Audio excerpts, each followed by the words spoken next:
क्या हम इंसानों को हमारी औकात नहीं पता? इस पूरे यूनिवर्स में हमारी क्या हैसियत है, क्या हमें ये नहीं पता?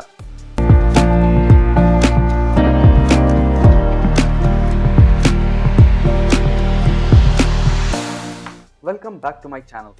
आज की इस वीडियो में हम देखेंगे कि इंडिया किन किन फील्ड्स में टॉप पोजीशंस पर है, और इसी वीडियो में हम ये भी देखेंगे कि इंडिया को किन फील्ड्स में सख्त इंप्रूवमेंट की जरूरत है। लेकिन उससे पहले मैं एक चीज आपसे साझा करना चाहता हूं। आजकल मुझे जो चीज सबसे ज्यादा तकलीफ देती है वो है politics on the basis of religion. और ये सिर्फ इंडिया में ही नहीं हो रहा है, ये बहुत सारे कंट्रीज में हो रहे हैं, स्पेशली एशियन कंट्रीज। पाकिस्तान में सदियों से, सेंट्रल एशिया में सेक्टेरियन पॉलिटिक्स, बांग्लादेश में हमारे हिंदू माइनॉरिटीज को वहां पे मारा जा रहा है पकड़ पकड़ करके। और इंडिया में भी अब शुरू हो गया है कि मस्जिदों के अंदर पहले मंदिर थी, और ये वेरियस जगह पर चल रहा है। मुझे एक बात बिल्कुल भी नहीं समझ में आती है। मैं ये सवाल हिंदू एक्सट्रीमिस्ट्स, इस्लामिक एक्सट्रीमिस्ट्स और जितने भी अलग अलग एक्सट्रीमिस्ट्स हैं उनसे पूछना चाहता हूं, तुम इतने बड़े कब से हो गए कि धर्म बचाने निकल गए, इस्लाम बचाने निकल गए? इतने बड़े कब हो गए? क्या हम इंसानों को हमारी औकात नहीं पता? इस पूरे यूनिवर्स में हमारी क्या हैसियत है, क्या हमें ये नहीं पता? आओ मैं दिखाता हूं इस पूरे यूनिवर्स में इंसानों की क्या हैसियत है।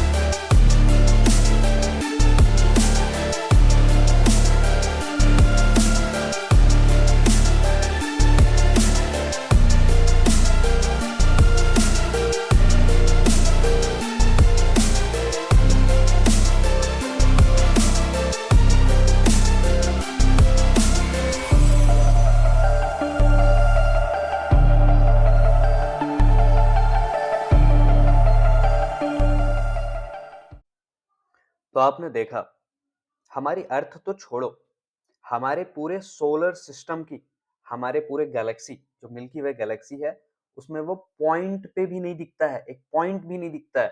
और हमारी जो गैलेक्सी है वो out of trillions of galaxies in our universe एक पॉइंट भी नहीं है। और हमारा यूनिवर्स सिर्फ अकेला नहीं है इस यहाँ पे, हमारे यूनिवर्स के जैसे ही बहुत सारे यूनिवर्स है जो मिलकर के मल्टीवर्स बनाते हैं, और बहुत सारे मल्टीवर्स मिलकर के सुपरवर्स बनाते हैं। आप हमारे यूनिवर्स की, पूरे यूनिवर्स की, जो पृथ्वी से इनफाइनाइट टाइम्स बड़े हैं, उसकी कोई हैसियत नहीं है सुपरवर्स में। पूरे मिल्की वे गैलेक्सी की कोई हैसियत नहीं है out of total galaxies in this universe. हमारे सोलर सिस्टम में हमारा अर्थ, वो दिखता तक नहीं है अच्छे से। अगर पूरे सोलर सिस्टम को एक साथ देखा जाए तो पॉइंट के जैसा दिखता है। आप अर्थ पे एक देश में रह के, एक देश के एक छोटे से स्टेट में, उस स्टेट के एक छोटे से शहर के, छोटे से गांव के, छोटे से मोहल्ले में रह के आप निकले हो उसको बचाना जो पूरा ये सुपरवर्स चला रहा है। अरे यार, तुम अपना फोन नहीं बचा सकते, तुम अपनी बाइक नहीं बचा सकते, तुम उनको बचाने निकले हो ये पूरा ब्रह्मांड चला रहे हैं। बेवकूफ मत बनाओ लोगों को। अपने चंद रुपयों के लिए, चंद राजनीति के तख्त के लिए लोगों को लड़वाना बंद कर दो, इंडिया में भी। और अगर बांग्लादेश में मेरी वीडियो अगर पहुंच रही है तो वहां के लोगों को मैं बताना चाहूंगा, अपने रिलीजन के नाम पर हिंदू माइनॉरिटीज को मारना बंद करो। अपने इल्यूजन से बाहर निकलो, शिक्षा को बचा लो, स्वास्थ्य को बचा लो, अपने बच्चों के भविष्य को बचा लो, ह्यूमन डेवलपमेंट को बचा लो, ह्यूमन कैपिटल बचा लो, और उसको इंसानों के बेहतरी में खर्च कर दो। हम कब तक रिलीजन के नाम पे लड़ते रहेंगे? 1924 में भी हम रिलीजन के नाम पे लड़ रहे थे, और 2024 में भी हम रिलीजन के नाम पर लड़ रहे हैं। क्या ये वक्त ऐसा ही रहेगा कि 2124 में, 2124 में भी हम रिलीजन के नाम पे लड़ेंगे? क्या ये दिन देखना रह गया है? Now back to the topic. अब हम बात करते हैं इंडिया। मैं ये टॉपिक इसलिए लेकर के आया क्योंकि लोगों को ये बताना बहुत जरूरी है कि धर्म के नाम पे लोग लड़ने लड़वाने वाले ये सब होक्स है। This is complete hoax. कुछ नहीं रखा है इन चीजों में। जिन चीजों में कुछ बहुत चीजें रखी हुई हैं जिससे आपका डेवलपमेंट होगा, आपके बच्चों के डेवलपमेंट होंगे, उन चीजों को हमें जानना जरूरी है और मैं वही चीजें अब आगे बताने वाला हूँ। डायस्पोरा पॉपुलेशन, उस पे हम नंबर 1 पे हैं। डायस्पोरा का मतलब होता है कि इंडिया के कितने सारे लोग जो विदेशों में रहते हैं वहां से पैसे भेजते हैं, तो रेमिटेंसेस में भी हम नंबर 1 पे हैं। Milk production, pulse production, T production, इसमें भी हम नंबर 1 पे हैं। वैक्सीन प्रोडक्शन में भी हम नंबर 1 पे हैं, चूंकि दुनिया में जितनी भी वैक्सीन बनती हैं उसके 60% वैक्सीन अकेले इंडिया बनाता है। जूट के प्रोडक्शन पे हम नंबर 1 पे हैं। हैंडलूम एंड टेक्सटाइल्स, उस पे भी हम नंबर 1 पे हैं। डेमोक्रेसी, वोटर पॉपुलेशन के हिसाब से जितनी vote, the largest democracy of the world, mother of democracy, India number 1 पे है।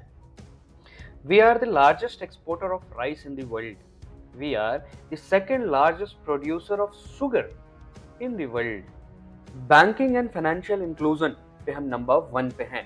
जन धन योजना के तहत हमने अपने देश में लगभग 50 करोड़ बैंक अकाउंट्स खोले हैं।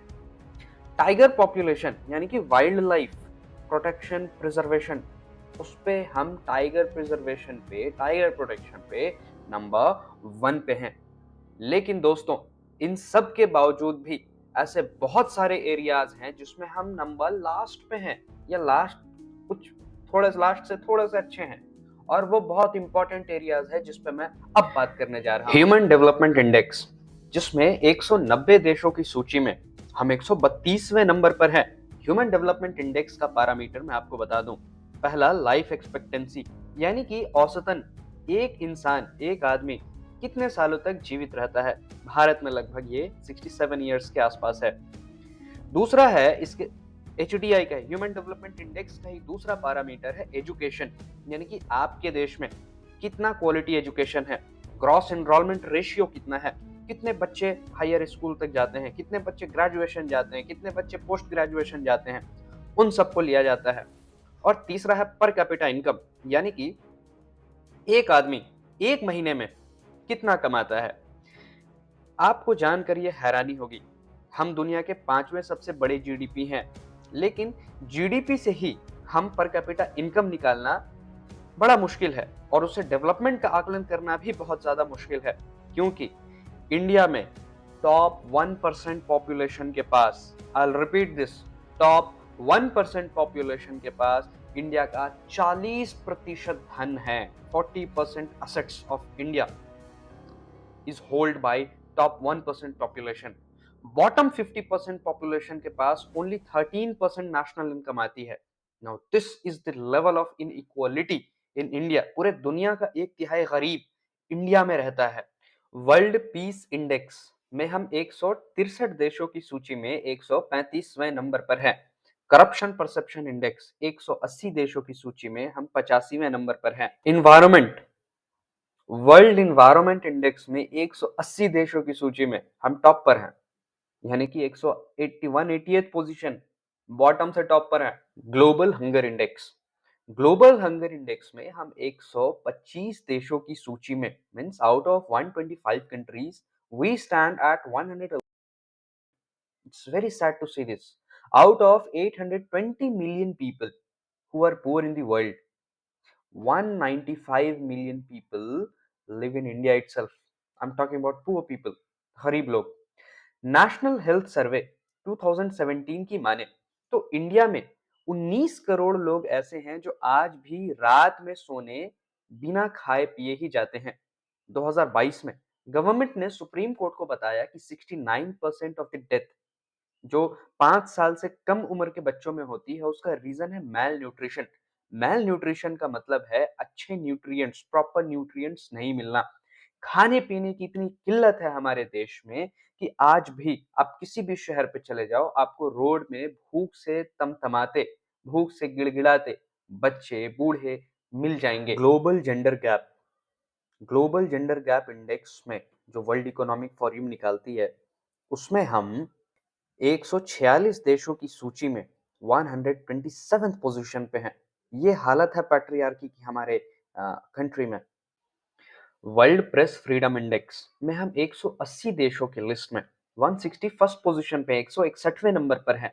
और वो इसलिए क्योंकि हमारी मीडिया हम एक डेमोक्रेटिक डेमोक्रेसी का सबसे पहला मूल मंत्र है you question the government, you question their policies, you question their evaluation of policies. Policies कितना इंप्लीमेंट हुई, आपको उसका कितना फायदा मिला, उस पे आप क्वेश्चन बार बार करते रहो। That is why media is called the fourth pillar of democracy. लेकिन जब आप खुद गवर्नमेंट के स्पोक्स पर्सन की जैसे बात करने लगोगे, गवर्नमेंट को ही डिफेंड करने लगोगे, whosoever party is in the government, it doesn't matter. लेकिन अगर आप उसके तरफ से बात करने लगोगे, that means the country is on the path of deterioration. कोई सवाल नहीं। गवर्नमेंट के ऊपर सवाल अगर हम सवाल पूछेंगे गवर्नमेंट से, तो गवर्नमेंट पे एक प्रेशर बनता है कि चलो पब्लिक का ये डिमांड है, हमें करना है। हम सवाल ही गवर्नमेंट से नहीं करेंगे तो गवर्नमेंट अपना जेब भरेगी और फिर उस जेब को इलेक्शन के प्रचार में खर्च करेगी। इसलिए दोस्तों, सवाल पूछना बहुत जरूरी है गवर्नमेंट से when you are a democratic nation. और इस सवाल से फायदा हमें ही है। हम अगर सवाल करेंगे कि ह्यूमन डेवलपमेंट बढ़ाओ भाई, ह्यूमन डेवलपमेंट के लिए एजुकेशन बढ़ाओ, हेल्थ बढ़ाओ, पर कैपिटा इनकम बढ़ाओ, उसके लिए एम्प्लॉयमेंट जनरेट करो, ईज ऑफ डूइंग बिजनेस बढ़ाओ, फॉरेन इन्वेस्टमेंट को अट्रैक्ट करो, यहाँ के लेबर लॉस को डाइल्यूट करो, और उसके बाद ईज ऑफ डूइंग बिजनेस में आप अलग अलग अच्छे अच्छे पॉलिसीज लेकर के आओ। क्यों नहीं होगा? गवर्नमेंट करेगी, प्रेशराइज हो जाएगी। हम बोलेंगे पर कैपिटा इनकम बढ़ाओ, इन्फ्लेशन कम करो, आप आरबीआई पे गवर्नमेंट प्रेशर डालेगी। तो हमें सवाल पूछना बहुत जरूरी है। When we stop questioning, that means we have stopped our development. और हमेशा एक चीज मैं वीडियो के लास्ट में जरूर बोलना चाहूंगा, मैं इस वीडियो में कोई सॉल्यूशन नहीं दे रहा। मैं चाहता हूं कि ये सारे टॉपिक्स आप खुद आपस में डिस्कस करो। जितना मंदिर मस्जिद आपस में डिस्कस करते हो, हिंदू मुस्लिम डिस्कस करते हो ना, उन सबको छोड़कर ये सारे टॉपिक्स आपस में डेवलप करो कि इन्वायरमेंट कैसे सुधारा जाए, एजुकेशन कैसे सुधारा जाए, हेल्थ सेक्टर में हमारी इंप्रूवमेंट कैसे हो पाए, ईज ऑफ डूइंग बिजनेस कैसे बढ़े। इन सारे टॉपिक्स पे डिस्कस करो और सॉल्यूशंस खुद लेकर के आओ। खुद एक बार सोचो इन चीजों के बारे में, फायदा आपका ही है। And the last thing and the most important, religion, धर्म आपके पर्सनल स्फेयर में होना चाहिए। अगर कोई नेता उसे पब्लिकली यूज करता है तो वो आपको बेवकूफ बना रहा है। मैकियावेली आज से 500 साल पहले कह गए थे कि एक लीडर, एक नेता को अच्छे से आना चाहिए कि रिलीजन को कैसे यूज किया जाए, और रिलीजन को यूज करके लोगों को काबू करना बहुत आसान होता है।